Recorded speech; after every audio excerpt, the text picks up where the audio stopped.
Alright, today in the shop, we're back on the 96 Suzuki Quad Runner 250. We did a video a while back on it. Replaced the piston rings, got it running, and then went to go put everything back together, and she didn't want to start anymore. She had lost all compression. So it I shoved it off to the side because I was mad at it and said, we'll fix it later. Well, later is now.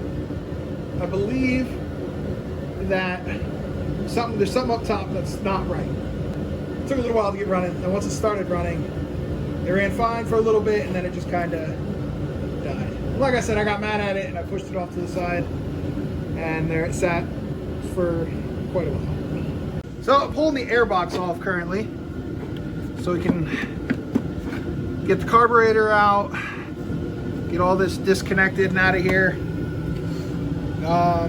Because unfortunately I have to retake the exhaust off, which, if I remember correctly, was a pain. So, but we'll get it done at some point in time. All right, so we're gonna continue disassembly, and we'll check back with you guys when we have it a little more torqued out. All right, so we went through, pulled the recoil off, pulled the exhaust shields, the two exhaust shields off, pulled the exhaust off. In order to get that off, you have to pull this bracket, take the bolts out, the 3 bolts for the bracket. So the 2 mounting bolts and the engine mount. We've just got the bolts for the cam in.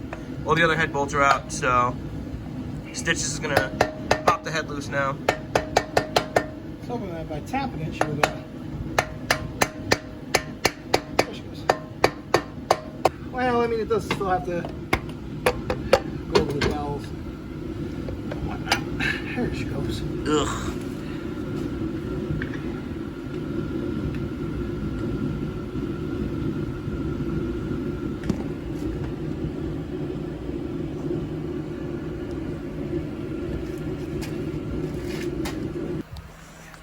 All right, so upon some further investigation, Yeah, you know your flashlight.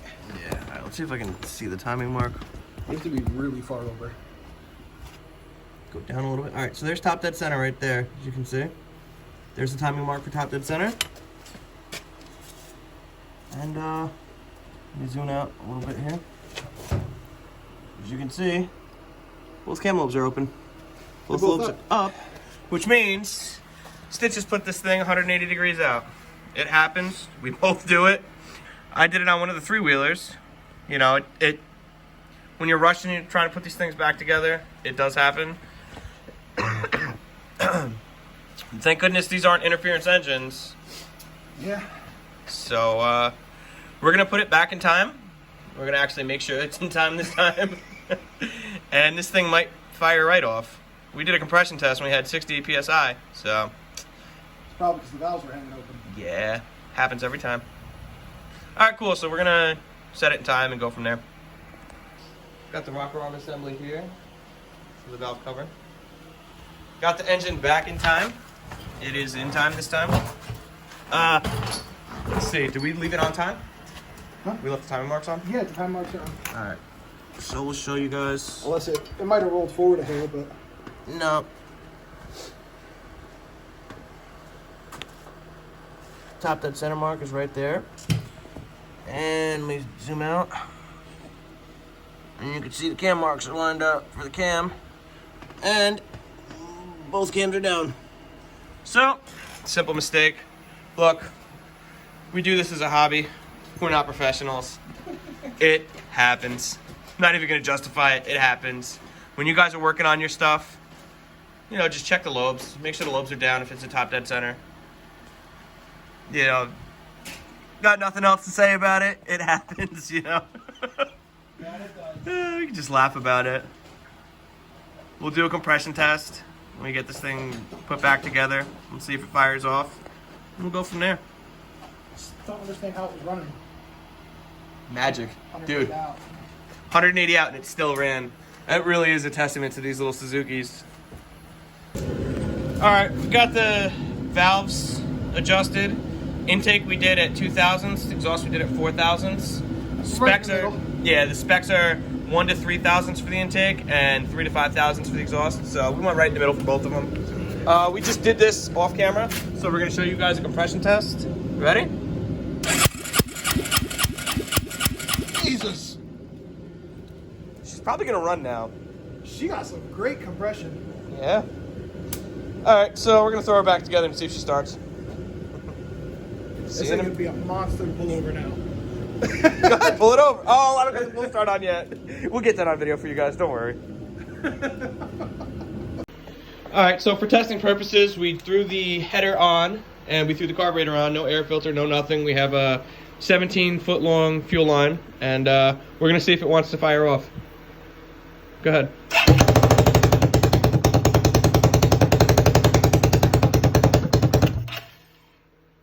Dang. She's a little loud.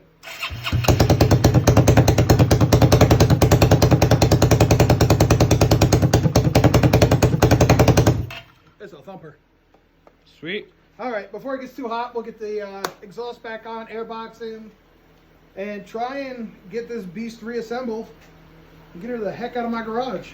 We also have A seat cover. seats over here. We've got a new cover for it on the bench over there. So I might dig into that while he's putting this back together, or we might put this back together, and then...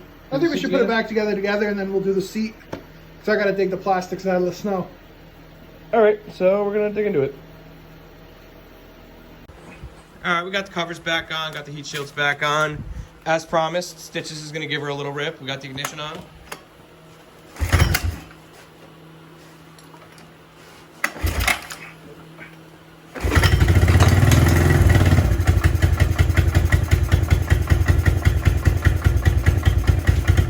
She a little rough to pull over. Worse than the three-wheelers? The 225s. It's like the 225. Is it? Yeah.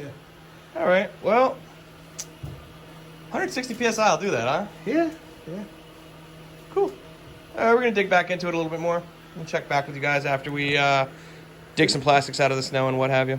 Figure out what we're doing. Yeah. All right, so we replaced the seat cover on the Suzuki. Absolutely amazing seat cover. We'll show it to you in a little bit more detail, but we're going to show you guys the trick for these little 250s, how to get the seat on. You want to flip it over, show them the tabs? You got these 2 tabs here on the seat, and you got these 2 little holes on the frame. And both your hooks here go up in here. And then It's like the locator almost. almost. The little knob fits in there. Not little, but I noticed on this one here, it is not a fun time trying to get it in. There it goes. Once you figure it out though, she does go in fairly easily. So we ordered this seat cover off of eBay. You guys always ask where we order parts from. A lot of the stuff, we just kind of go on eBay. We do a generic search on eBay or Amazon. I think this was like $40, but it was actually cut to fit this specific wheeler. And I mean, look at that. Obviously, it still has to stretch out a little bit in the sun. That'll get these wrinkles that we've got going on here. That'll get them out. But I mean, it looks like a factory seat cover. Yep. And then the gap up here is only from, it's an old machine, so not everything's perfect anymore. You know, big dudes like me sitting on it, bending the plastics and stuff. So I'm not worried about it. I don't think Archie's worried about it either. No, I don't think Archie's gonna mind. So these are just wrinkles in it. This stuff will all come up. You'll see once it's in the sun.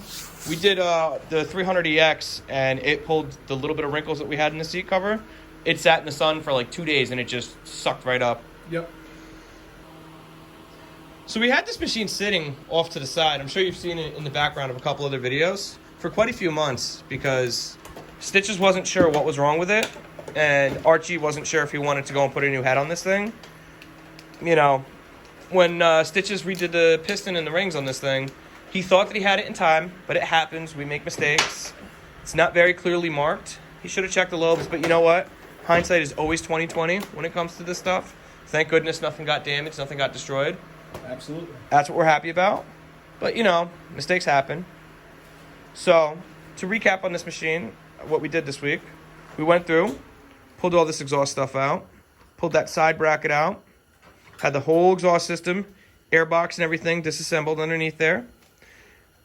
And we checked the timing on the head, found that it was 180 degrees out, set it correctly in time, put everything back together, grabbed the plastics that we've had sitting in a snowbank for, 3 months, put those back on.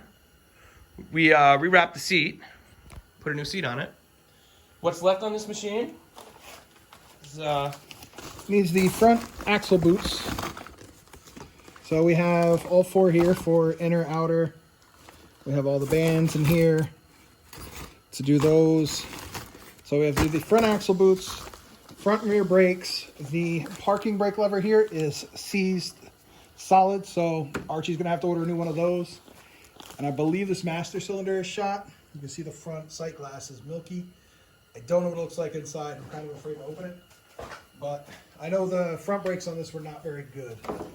Also, too, we've got a nice little cowl for the front. We've got to get some bolts. So she'll go on here and she'll look like a mean machine again. I think we might try and talk Archie into getting some LED lights for this thing too. Possible. That He might want to leave the originals and then put like pod lights on it. Yeah, he could do that too. But that's for him to decide and us to do. Yeah, pretty much. If you guys like this kind of content, like, share, subscribe, hit the notification bell. Throw us some comments. We comment back. If you have questions, we'll do our best to answer back. And we'll see you next time.